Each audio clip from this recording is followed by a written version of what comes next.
The Harpers' backyard was packed with people. It was their daughter Sophie's 8th birthday, and they'd invited half the neighborhood. Balloons tied to the fence swayed in the afternoon breeze. A long table covered with a bright tablecloth held presents in a three-tiered cake. Children ran across the grass playing tag, their shouts mixing with adult conversations and music from a portable speaker. It was loud, colorful, chaotic, exactly what a Saturday afternoon birthday party should be. And in the corner of the yard, on a wooden bench partially hidden by a rose bush, sat a small girl who made no sound at all. Ava was 6 years old. She had light brown hair pulled into two small braids and wore a red cardigan despite the warm afternoon. She'd come with her father, one of the neighbors the Harpers had invited. Her father was somewhere in the crowd of adults, talking, networking, doing what adults did at these things. Ava sat alone on the bench. In her hands, she held a piece of paper, a drawing, dark scribbles in crayon. She'd been holding it up for the past 15 minutes, showing it to children who ran past, to adults who walked by on their way to the food table, to anyone who might look. Nobody looked. Children rushed past her, absorbed in their games. Adults glanced at her briefly, saw a quiet child on a bench, assumed she was fine, maybe shy, maybe preferring to watch rather than play. Either way, not a concern, not a problem. Ava's arm was getting tired, but she kept holding the drawing up, kept hoping someone would stop, would see, would understand what she was trying to say without words. Because Ava didn't have words anymore. Not really. Not since her parents' divorce 3 months ago. Not since the yelling started and then stopped, and then she found herself shuttling between 2 houses, 2 rooms, 2 lives, and somewhere in all that movement, her voice had just disappeared. The doctors called it selective mutism, trauma response. Temporary, they said. She'd speak again when she felt safe. But right now, at this birthday party, holding up a drawing that said things she couldn't say out loud, Ava didn't feel safe. She felt invisible. Near the drinks table, Elena Cortez stood with a glass of lemonade listening to a conversation about property values. 39 years old, CEO of a $3 billion publishing empire, wearing white linen pants and a cream blazer even at a casual neighborhood party. Everything about her projected success, control, efficiency. She'd come because the Harpers were clients. Their company used her publishing services for corporate materials. This was networking disguised as socializing. Elena was good at that. Good at working a room, good at making connections, good at being productive even at a children's birthday party. She laughed at something someone said, scanned the yard, noticed the bench in the corner, the small girl sitting there alone, child with a drawing, playing quietly. Fine. Elena's attention moved on, back to the conversation, back to the networking opportunity. She didn't see the girl's arm extended, didn't see the hope in her eyes. Didn't see the drawing that said in messy crayon letters, "Nobody listens." She saw a quiet child and interpreted quiet as contentment, as independence, as fine. She was wrong. Near the birthday cake table, a man helped his 5-year-old son navigate the crowd. Lucas Chen was 35, an illustrator who worked from home. He wore a white casual shirt and a faded yellow jacket despite the weather. Force of habit from studio work. His son Noah wore a bright red hoodie and was currently explaining the difference between excavators and backhoes to anyone who would listen. "And then the bucket scoops, Daddy, like this," Noah demonstrated with his hands. "That's exactly right, buddy," Lucas said patiently. As Noah debated whether to get cake now or after more games, Lucas's eyes drifted across the yard to the corner bench, to the small girl sitting alone, to the drawing she held up with tired arms, to the way children ran past without stopping. Lucas recognized that posture, that quiet desperation, that hoping someone will see. He'd seen it in Noah 6 months after his wife died, when his son stopped talking about mommy because he thought it made daddy too sad. When Noah had started drawing pictures instead, pictures of 3 people, then pictures with the 3rd person crossed out, then pictures of just 2. It had taken Lucas weeks to notice, to really see, and when he did, when he finally stopped being absorbed in his own grief long enough to recognize his son's, he'd made a promise. He'd never miss it again, never miss the quiet cry for help, never assume silence meant fine. So he saw Ava, really saw her, and he couldn't walk past. Subscribe to Becca's Stories for powerful narratives of transformation and human resilience. Lucas touched Noah's shoulder gently.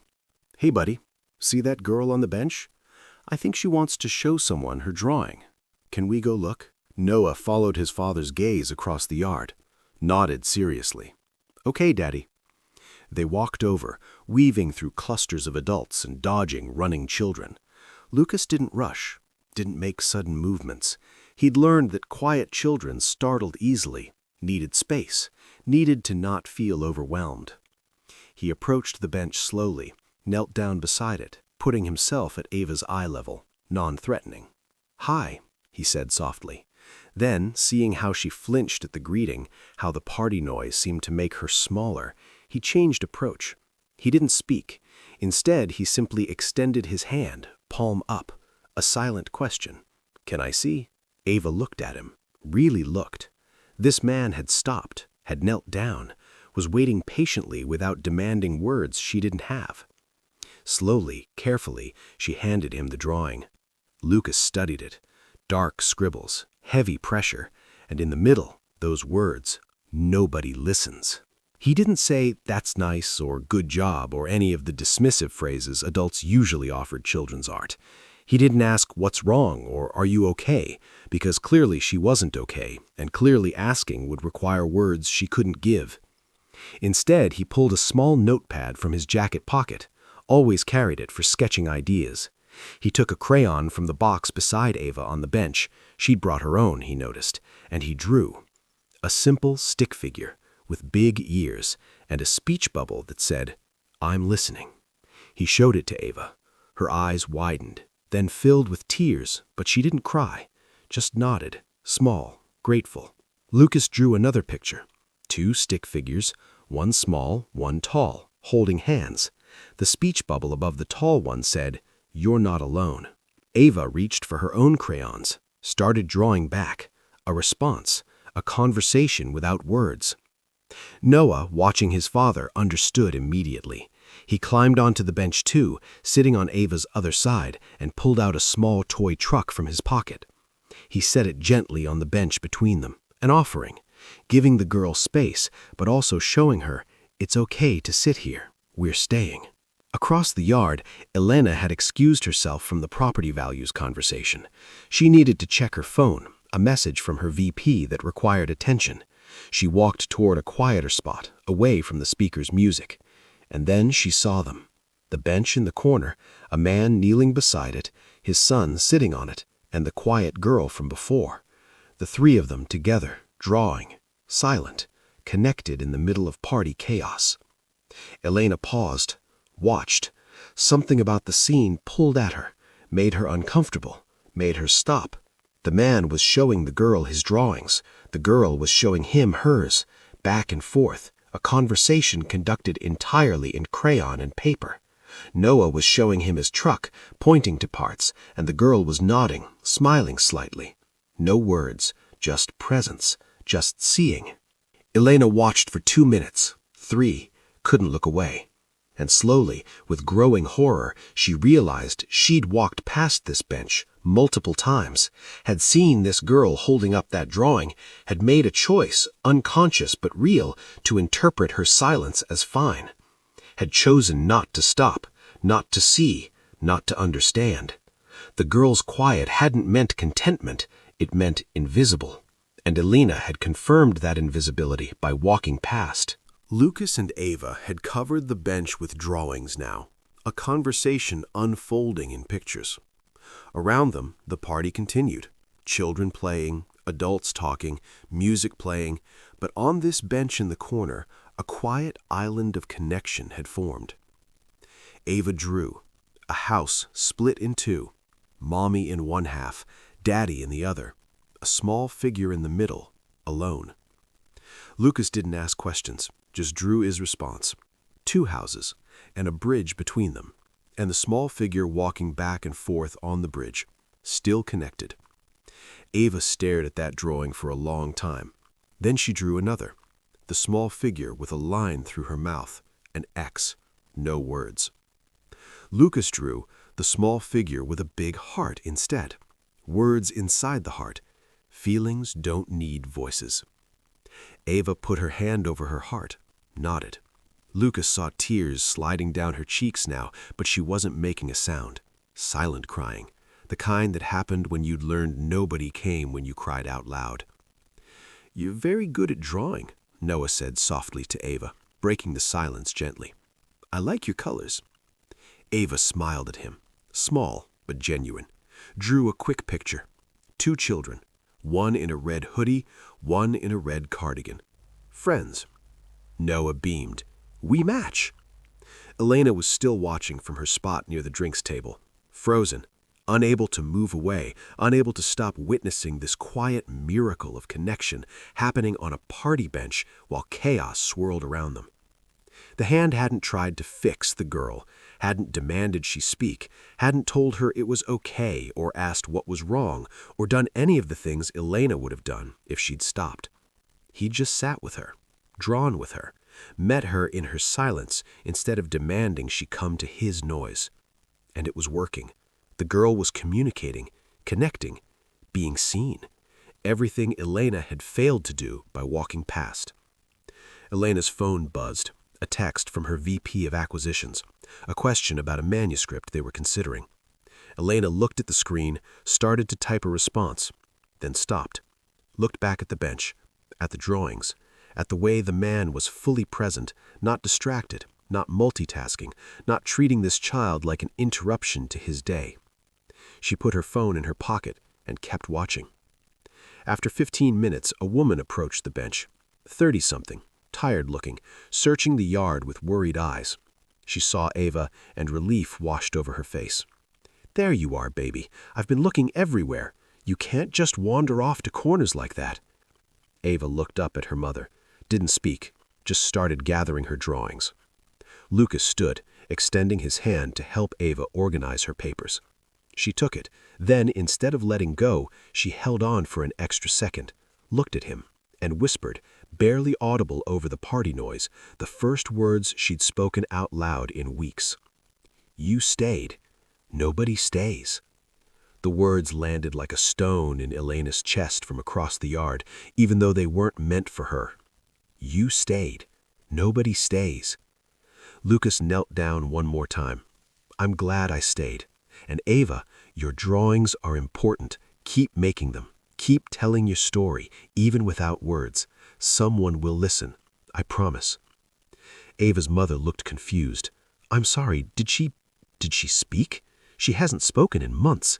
The doctors said—" "She spoke," confirmed Lucas gently. "Just a few words, but important ones."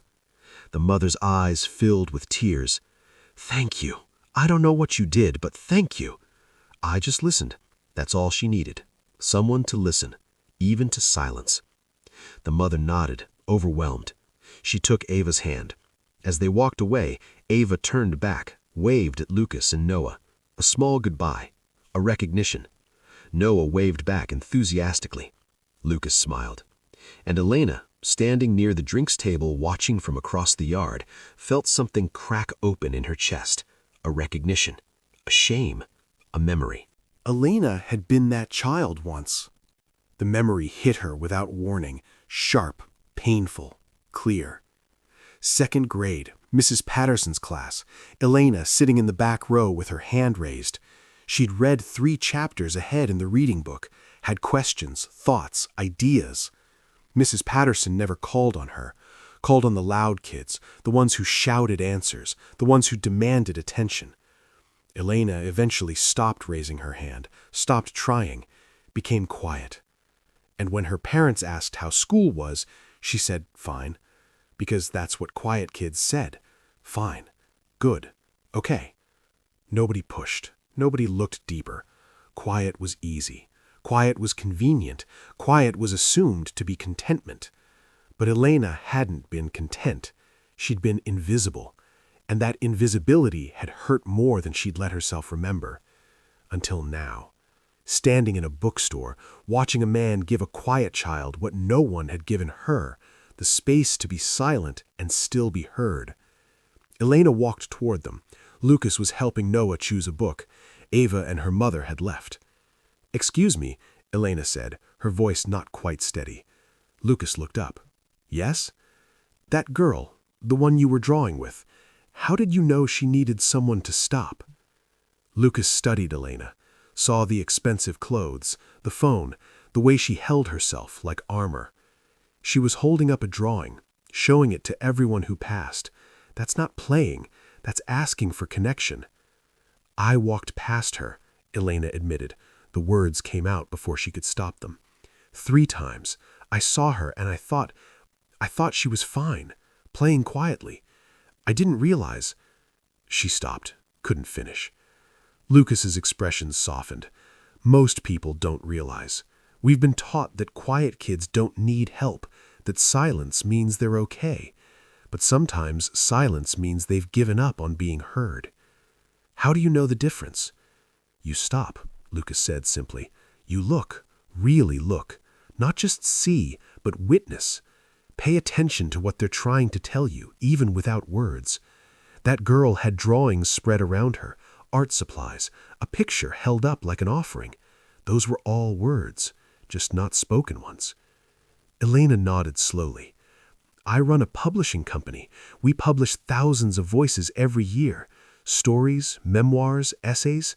And I walked past a child trying to tell her story, and I didn't even stop to listen."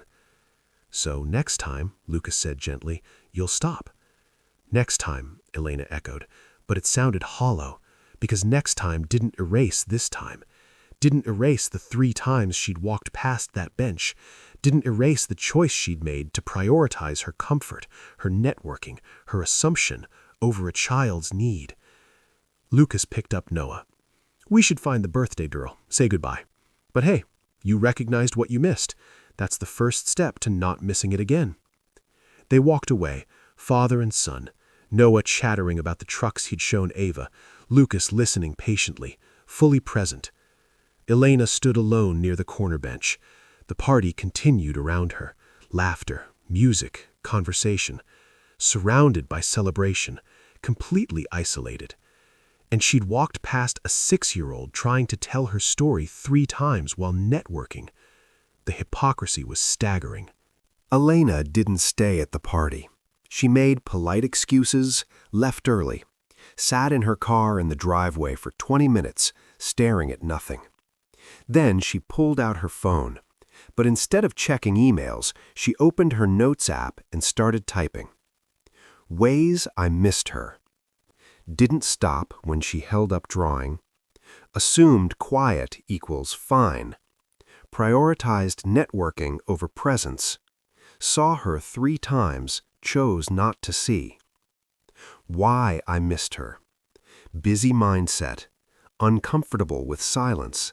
Didn't know how to help. Easier to assume she was okay. What I should have done. Stopped. Knelt down beside the bench. Looked at what she was trying to show. Listened without demanding words. Saw her 3 times, chose not to see. Why I missed her. Busy mindset. Uncomfortable with silence. Didn't know how to help. Easier to assume she was okay. What I should have done. Stopped. Knelt down beside the bench. Looked at what she was trying to show. Listened without demanding words. Saw her 3 times, chose not to see. It was such a simple list, such obvious steps, and she'd failed every single one. Elena sat in her car as the sun set, remembered being that quiet child, remembered the loneliness of being fine, remembered how she'd overcompensated in adulthood by becoming the loudest voice in every room, the most demanding, the most impossible to ignore.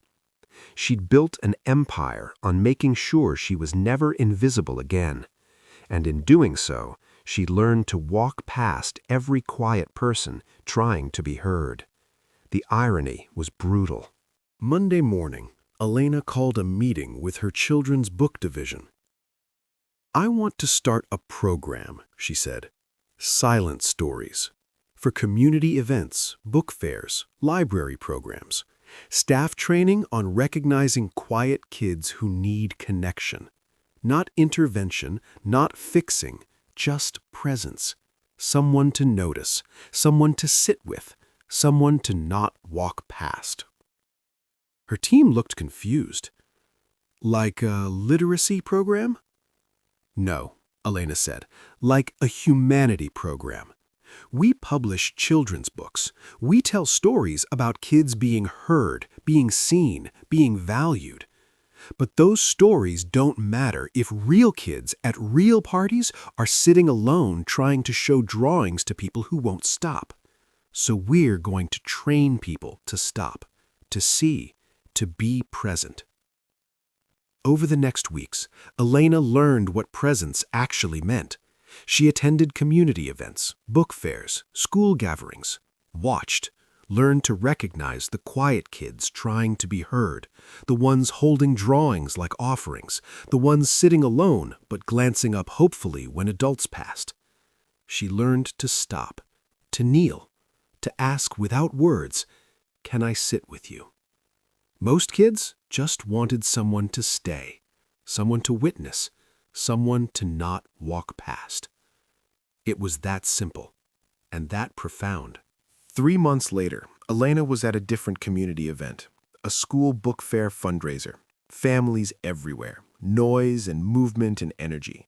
And there, on a bench near the corner, was a child, maybe 5, drawing quietly, glancing up at passing adults hopefully. Elena didn't hesitate this time. She walked over, sat down beside the bench, extended her hand silently, asking to see the drawing. The child showed her a picture of a house, a tree, a sun. Elena pulled out a notepad she'd started carrying, drew her own response, a stick figure waving, a speech bubble, "I see you." The child smiled, drew back. They sat together in silence, drawing, connecting without words. Across the event space, Elena saw him, Lucas, with Noah, browsing the book tables. He looked over, recognized her, smiled, nodded once. Approval, recognition. You learned. Elena nodded back. When the child's father came to collect him, the boy waved goodbye to Elena. "Thank you for drawing with me." "Thank you for sharing your art," Elena replied.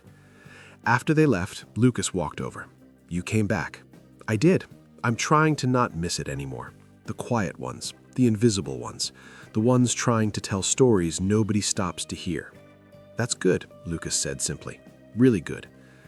"I still mess up sometimes," Elena admitted. "Still walk past, still assume quiet means fine, but I'm catching it faster, turning around, stopping." "That's all any of us can do," Lucas said. "Keep learning, keep showing up, keep choosing to see." Noah tugged his father's sleeve. "Daddy, can we get this book about cranes?" "Absolutely, buddy." Before they left, Lucas turned back. "Keep stopping for the quiet ones, Miss Cortez. The world needs more people willing to sit down and listen." "I'm trying, still learning how." "We all are," Lucas replied. Elena sat alone on the bench, not isolated, not invisible, just present, waiting, ready to see the next quiet child who needed someone to stay.